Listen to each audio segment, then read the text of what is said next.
सुधांशु भाई से यह अनुरोध करूंगा कि आज अमीश भाई के कार्यक्रम में जो भी बता रहे थे, मोदी जी को हम रिसीव करके हमने अध्यक्ष के कमरे में बिठाया, तो उस समय जो आपकी महंगाई पर, बेरोजगारी पर, देश ठीक है Sunil you made your point, Sunil ji you made your point. ज्ञानी वाली बात पर सुधांशु त्रिवेदी आपका जवाब।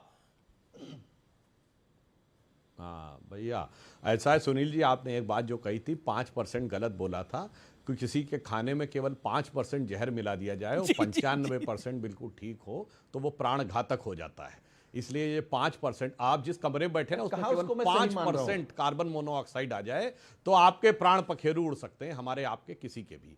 इसलिए ये 5% कह के, और ये 5% का आपने आकलन कैसे किया ये थोड़ा कहना मुश्किल है, क्योंकि 5% गैस 2 मिनट में 95% एरिया को कवर कर लेती है। खैर वो आपकी मजबूरी हम समझ सकते हैं, मगर सुनील भाई आप भी भद्रता से डिबेट करते हैं, आपको ऐसे नहीं बोलना चाहिए। मैंने एक एक डेट कोट की है कि 47 के बाद 49 तक आर्मी चीफ, 54 तक एयरफोर्स चीफ, 58 तक नेवी चीफ, 73 तक अमर जवान ज्योति में सिर्फ अंग्रेजों के सैनिकों के नाम, 68 तक वो साहब, 97 तक कोई, मतलब ऐसे बात नहीं करनी चाहिए कि साहब एकदम ऐसी अज्ञानी बात करे। कौन ज्ञान की बात कर रहा, कौन अज्ञानी? मैं कोई ज्ञानी नहीं हूं, मगर अज्ञान की बात कौन कर रहा, कौन गुमराह, या जानते क्या ज्ञानी आप भी हैं, मगर क्या बताएं जो टोपी आपके ऊपर चढ़ी हुई है ना, ये लाल, सर पे लाल टोपी रूसी, फिर भी दिल हिंदुस्तानी नहीं हो पा रहा, क्या बताएं। ये जो लाल सलाम वालों ने दिमाग के ऊपर ऐसी लाल वो भर दी है कि जिस कारण से भारत की वास्तविकता दिखाई नहीं पड़ती है। इसीलिए मैं आपसे कहना चाहूंगा कि भारत की स्टेट के विरुद्ध सुनील यादव देना चाहिए। Sunil Yadav, short comment 40 second. Sunil Yadav, हमने इमरजेंसी में भी नहीं कहा कि स्टेट के खिलाफ लड़ रहे हैं, लेकिन सुनील यादव ये बात तो कोई लेजिटिमेट नहीं है कि स्टेट्स के साथ राहुल गांधी लड़ाई लड़ेंगे। मैंने प्रश्न ये पूछा था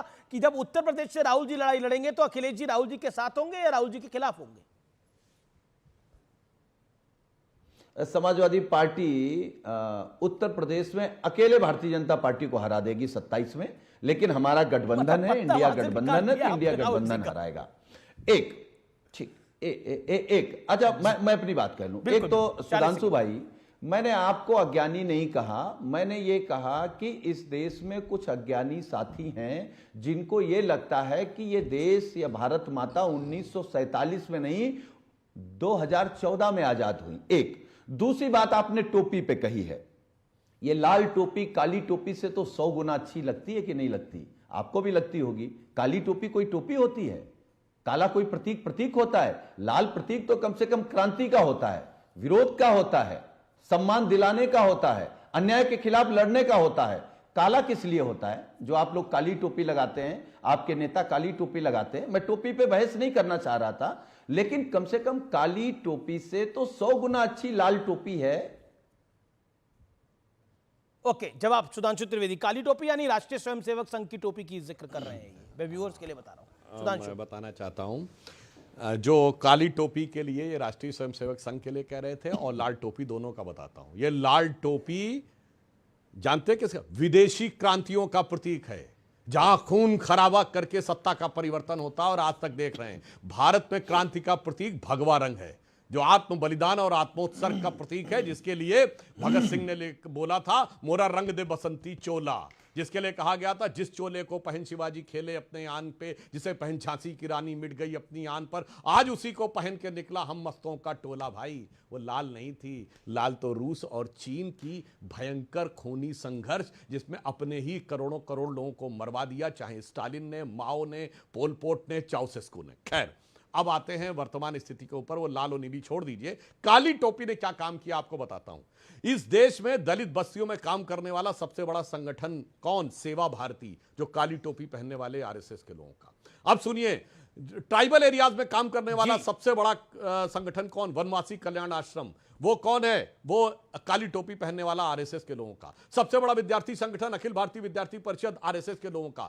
एक अकेला संस्थान जिसके 30,000 स्कूल है, विद्या भारती, 30,000 सरस्वती शिशु मंदिर, वो आरएसएस के लोगों का। सबसे बड़ा धार्मिक संगठन विश्व हिंदू परिषद, आरएसएस के लोगों का। सबसे बड़ा मजदूरों का संगठन भारतीय मजदूर संघ, कंबाइंड यूनियन ज्यादा होगी लेफ्टिस्ट की, वो आरएसएस के लोगों का, जी, सुधांशु। भारतीय किसान संघ आरएसएस के लोगों का, और सबसे बड़ी पार्टी भारतीय जनता पार्टी जिसके दोनों प्रधानमंत्री संघ के स्वयंसेवक। तो अभी काली टोपी को दिमाग में, मन में कालिख रख के मत देखिए, ईमानदारी से देखिए तो दिखाई पड़ेगा। लाल टोपी का तो रहस्य मैंने बता दिया। जी, ये जी, रूस जी, जी, चीन ओके, में ओके। अपने ही लोगों के जी। ऊपर कहर ढाने वाली। ओके सुनील यादव लेकिन ये राहुल गांधी ने जो टोपी डाली हुई है, ये जी, टोपी जी। कौन सी है जिसमें वो बात कर रहे हैं भारतीय स्टेट्स के साथ लड़ने की? देखिए अमीश और भाई, बीजेपी कह रही है कि विरोधी मैं शक्तियों केवल के एक बात साथ, देश कहूंगा, विरोधी शक्तियों जहां- के साथ राहुल गांधी का हाथ। मैं केवल एक बात कहूंगा, जहां तक भगवे की बात आई है तो भगवा स्वाभाविक है, हमारे आस्था का भी प्रतीक है, हमारी क्रांति का भी प्रतीक है, हमारे देश का भी प्रतीक है। तो भगवा आप कहां ले आते हैं? ये जब भी फंसते, मैंने कहा महंगाई, बेरोजगारी, महिला, देश की तो आप सीमा, अपनी टोपी का रंग भी भगवा करने आप वाले हैं बात क्या? करिए तो ये करते क्या हैं? नहीं, वो करते क्या हैं? ये भगवान राम के पीछे छिपते हैं। इन्होंने कहा सांस्कृतिक आजादी कब मिली? जब भगवान राम के प्राण प्रतिष्ठा हो गए, और भगवान राम के प्राण प्रतिष्ठा होते ही भगवान राम को याद आया कि अरे ये तो हमारे नाम पर चंदा चोरी बीजेपी वाले कर गए, जमीन घोटाला बीजेपी वाले कर गए, सबसे पहले अपनी नगरी से इनको हरा दो। अयोध्या से हरा दिया, तब भी नहीं सबक सीख रहे हैं कि भगवान लेकिन राम नगरी से हरा दिया, लेकिन देश में तीसरी बार जिता दिया। लेकिन उन्हीं राम ने नगरी से हराया लेकिन देश में जिताया। यानी आप कह रहे हैं कि अयोध्या नगर की एक लोकसभा हारना तो बड़ी बात है, लेकिन देश जीतना छोटी बात है।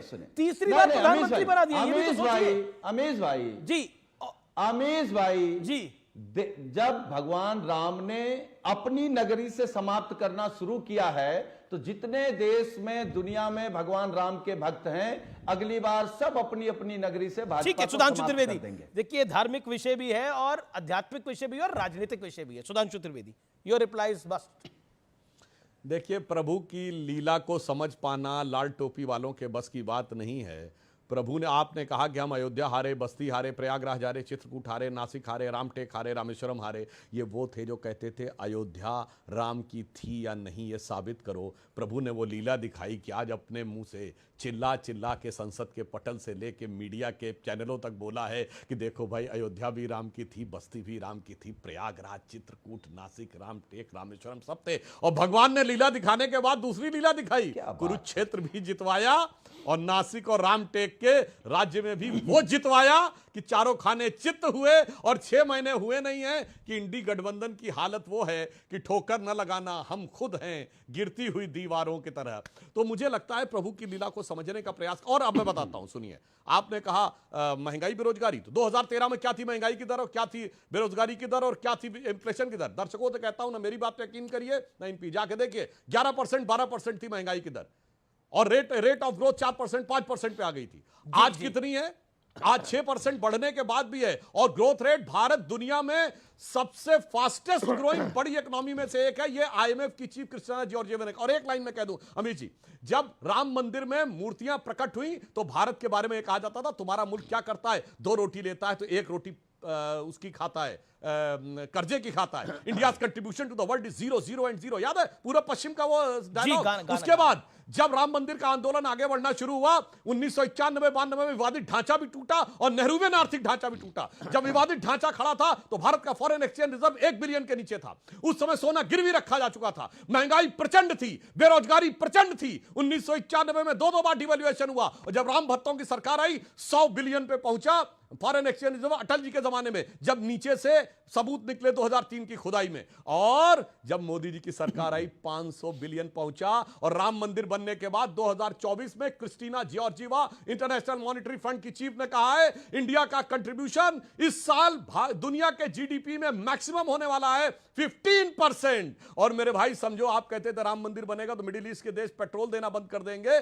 यूएई भारत के साथ कॉरिडोर बना रहा है। मोहम्मद बिन सलमान एक दिन G20 के बाद एक्स्ट्रा रुके बात करने के लिए। और ब्रह्मोस मिसाइल दुनिया का सबसे बड़ा मुस्लिम कंट्री इंडोनेशिया ले रहा है। मेरे भाई, राम को समझने के लिए सुबुद्धि की आवश्यकता, इसीलिए कहा गया सुमति कुमति सबके उड़ रहा है। जगदीश शर्मा,